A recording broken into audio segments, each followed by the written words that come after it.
Hello and good morning. Yes, we are back. So good to be back with you guys. I am following up on a lot of the questions, and this one's I've had so many questions lately because I'm primarily a two-coin channel. I'm an XRP channel and I'm in a Bitcoin channel. And I know that rubs like half the crowd wrong and everything. You know, it's hilarious to me. But I want to get into, because I was asked recently, do more about Bitcoin, but do more about why Bitcoin and why XRP and big picture, Allan. And I've done a few of these, but I'm gonna go over what I think now. This is fun because this is really what I do. This is my angle. I understand the families at the top. I understand the way they work and the way they think. They like to control and corrupt things, as we all know. And they like to obtain things in a certain manner or form. I've talked for a long time about the fact that the wealthy don't need to buy your coins. The wealthy have absolutely no need to buy XRP right now. They just don't.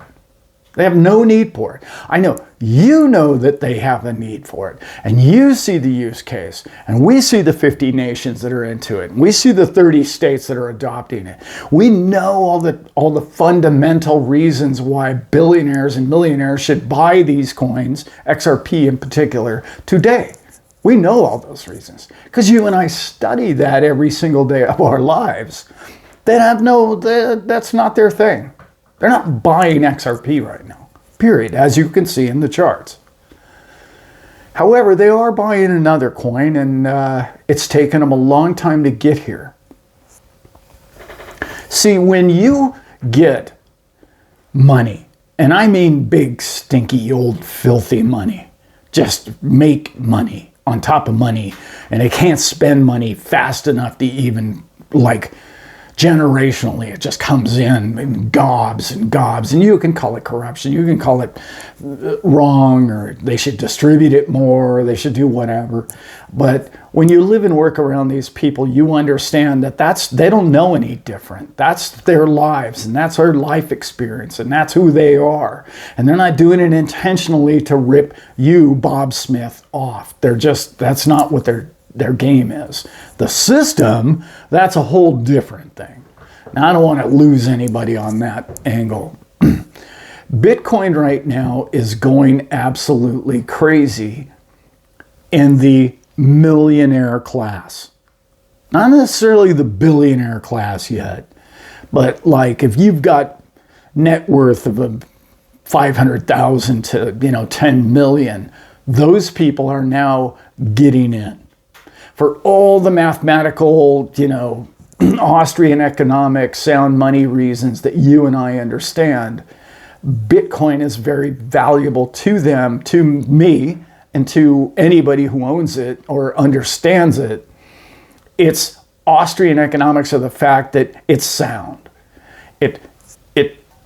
Bitcoin did something that other protocols don't focus on, and that is security.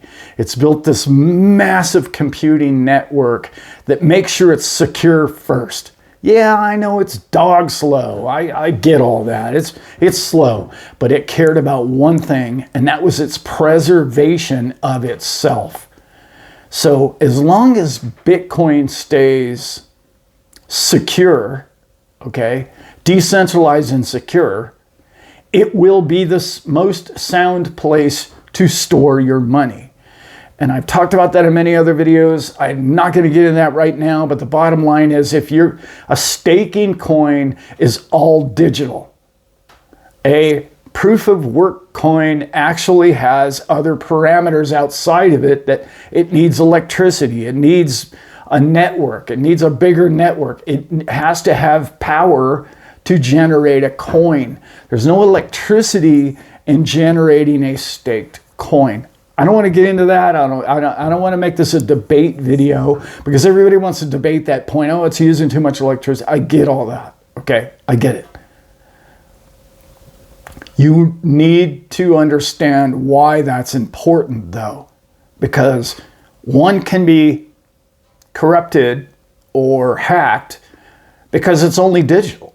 everything can be cracked. Every code can be cracked if it's simply online and on a staked network.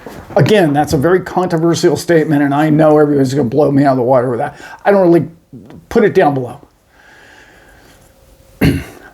Now, when you talk about the two family, I always talk about the 2 to 3 families at the top, and they chose different angles, and people are choosing different avenues to go down.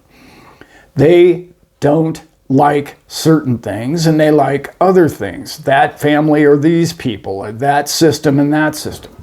What I'm trying to tell you is, when they go to a CBDC system, that system is being adopted with certain power structures, including mostly globalist mindset people. I don't like CBDCs. I never have. I've done many a video that I believe that they're going to fail. I do understand why they want to use them. They like control. They want to know where every dime you spend goes, and it's going to enable them to do that. That is one of the things that people who own, shall I say, XRP or Ripple Labs predicate the future of the profitability of XRP coin is going to be made true or whole in a financial sense going forward because of the use of such things as CBDC networks. We get that. Okay, you're gonna need a lot of XRP to run those systems, and you're going to make a ton of money if you own those coins going out into the future when those systems get integrated or start to run and become part of our banking institutions.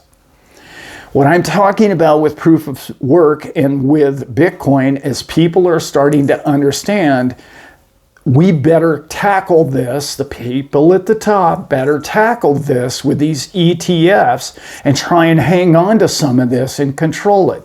Has it dawned on you as to why wasn't the very first ETF Cardono or XLM or even Ethereum for that matter? Why did they start with Bitcoin? Because it's the single largest threat to their monetary banking system. That's why they didn't start with Solana coin. They started with Bitcoin for a practical reason. And if you know what those reasons are, and you've studied Bitcoin enough, and you understand why it's secure and why it's safe, and why there's only so many of those coins and only will be, and why that computing network is so massive and it takes so much electricity that they can't just reproduce it and remake as many more coins as they feel like making, they're not going to be able to do that. And they got it. And they're like, uh-oh, we better get involved or you're at the back of the line. Okay, that's what's occurring right now. When you look at the scarcity of Bitcoin, and I know there's other more scarce coins. There's Maker, there's other coins that have fewer coin count. But this one's so large and so secure and such a threat to national security. This is why Russia is creating the largest mining facility in the world. Last night, I don't know when you're watching this video, but last night, in the middle of the night, in the China's market, Bitcoin jumped up $1,800 like that. Those are massive purchases. When you take Bitcoin from $49,000 to $52,000, almost $3,000, when you do that quickly in moments or minutes, you're talking about big purchases. I'm talking about people in Hong Kong creating a ETF network that is supposed to launch right after the Chinese New Year is coming up. Or it's already, we're in Chinese New Year. They celebrate for a couple of weeks. I'm sorry, I don't understand the whole thing. But I believe towards the end of this month, it ends. That market, that ETF market will be open up and running, and it's a Bitcoin market. And if you think that all of that grace or all all the class action suits with all the real estate companies that have been forced to pay people out in China. Evergrande, sorry, I couldn't come up with a name there. Evergrande having to pay their people pennies back on the dollar. Those dollars are going to go into which asset of the top 5? Which one would you suspect? Well, the ETF that they're creating is going to be Bitcoin. The ETF that's already been passed in Wall Street is Bitcoin. Where are those hundreds of billions of dollars going to go? And which coin is more scarce? I know you guys know all of this. My point is, when I get people telling me all the time, and I've talked to so many XRP people, and they don't own anything other than XRP, XLM, and XDC. I'm good there. Yes, you probably are great. I mean, trust me, your future is very bright. And I may or may not own all of those coins myself, actually. Except for, I had them on a thumb drive and the boat sank and I don't know where it is now. But, other than that, I probably might have one time owned those coins. But when you understand where the money's going, the pool is sloshing back and forth, right? Well, the pool right now is currently sloshing towards Bitcoin, and it just passed $1 trillion. $1 trillion in Bitcoin alone. This is massive, people.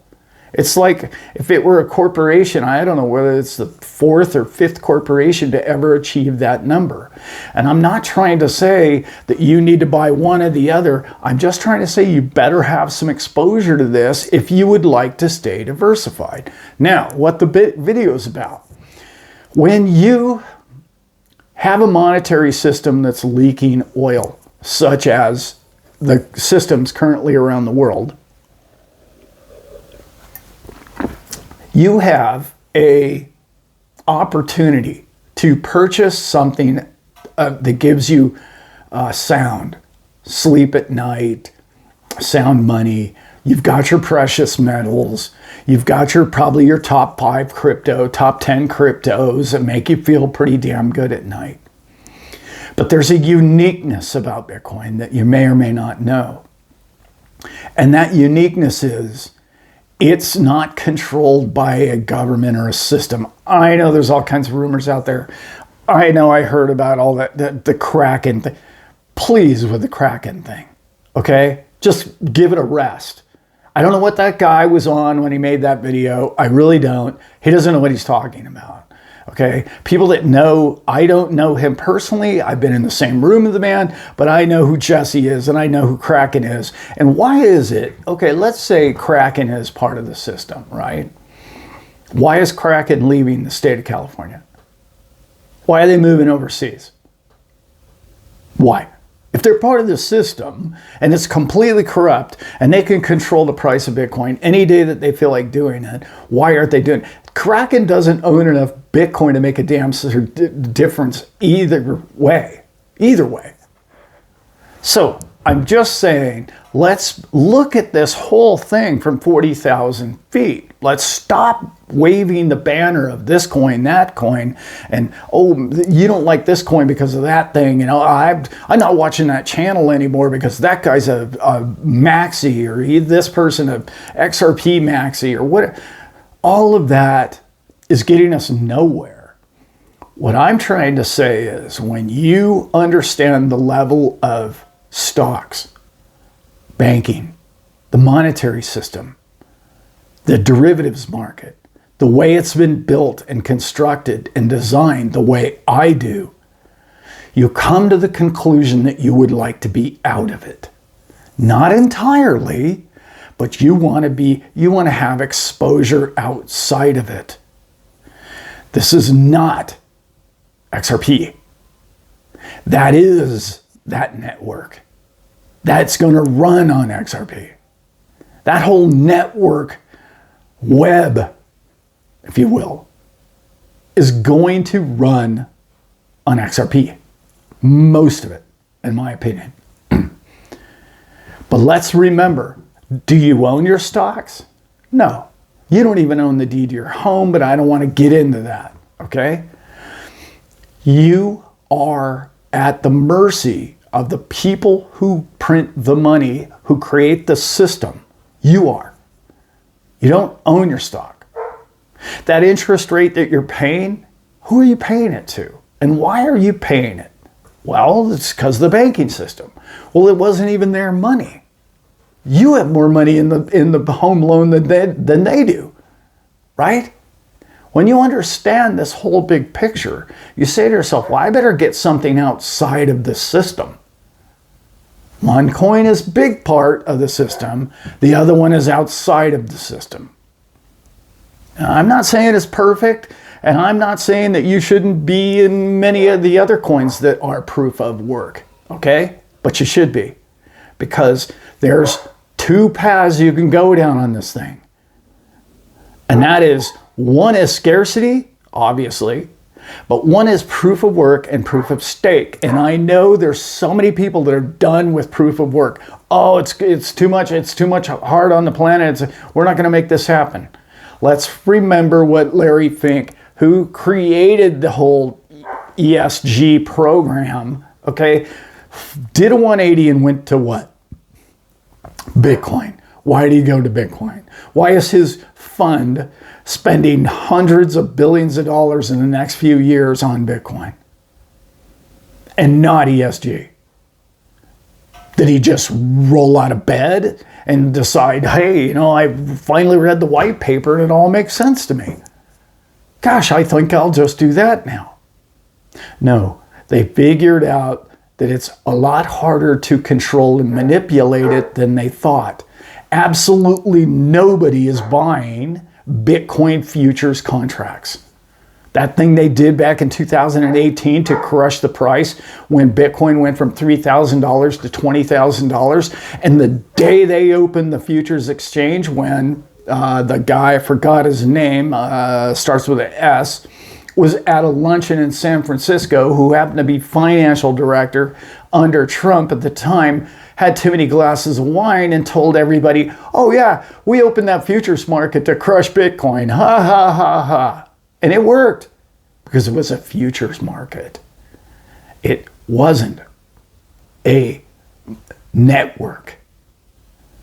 It's a derivatives market. It's fake printed digits. They can print as many as they want to corrupt all of it any way they want. But you can't corrupt and create more Bitcoin. So when the ETF went to spot ETF, it was a brand new world. And if you look, it's about to change the way they do business. It has to. But they're going to make it a savings account. They're going to make it a retirement savings account. That's not going to be the future of money, in my opinion. Again, my show, my opinion. It's not going to be that big. And if it is, we will have come across some very, very hard times. But if you ever want to leave your country, get out of the system and completely get away from somebody else who's controlling the network and creating CBDCs and create a network of control that you live under, if you ever want to get out of that, one of your avenues, in my opinion, is a coin like Bitcoin. I also, believe it or not, I don't own any of it, and I'm not a big fan of it, but I know that the future of Litecoin is bright as well, for the same reasons, okay? I don't want to make this too long. I know you guys have heard all this stuff before, but this is so important for you to understand where we're at right now, because I look at big banking, I look at big money, and I try to think the way they've taught me to think. And I see where the puck is headed. And if you don't see where it's going, well, sometimes we get caught up, and my channel think this, and that channel think that. Oh, he's a Maxi, don't listen to that guy. But if you're solely in XRP and you have no other exposure to anything else, again, you may want to diversify just a bit, because again, why? Why does Larry Fink own Bitcoin, right? Ask yourself that. Why do I own Bitcoin? Why does Brad Garlinghouse own Bitcoin? Why does Charles Hoskinson own Bitcoin? Why does Michael Saylor own Bitcoin? Why does every financial planner at the top of their game fight it for a decade and they all have flipped? They're all flipping for a reason. And you need to know what that reason is if you don't. And if you do, good for you. You've stayed objective. You've been able to follow what's happening objectively. And you haven't listened to somebody tell you to hate something you don't know anything about. Remember, I started this channel because I made that mistake with my own family members. I told them to hate Bitcoin. I told them to hate cryptocurrency when I didn't know anything about either one of them. Because I didn't know anything about them. And then I had to call my own brother and apologize to him. Hey brother, man, I'm sorry. I lied to you. I thought I knew something about something and I didn't. Took me 6 months to wrap my head around stuff. But once it's in there, it's a steel trap. Doesn't mean that I can't add more and think of the future. And I know the future of staked coins is bright. And I'm not trying to say it's not. And please don't put that down there. And please don't think of me as one coin guy or another coin guy. I used to have them till I lost till the boat sank and it was on that, thumb drive. They all went down the bottom. Davie's locker. They're all down there somewhere. All right, guys, I hope you guys got something. It was just a rant. So many people have been asking me, Allan, what's your opinion? How come you never talk about Bitcoin? Why don't you ever talk about Bitcoin anymore? And it's like, it's pretty obvious to me that a lot of people don't own Bitcoin or understand it or even understand what a Satoshi is. And they think, it's too expensive for me. I have to buy a $52,000 coin. No, you don't. You should know better than that if you're watching this channel. All right, guys, with that, I am out.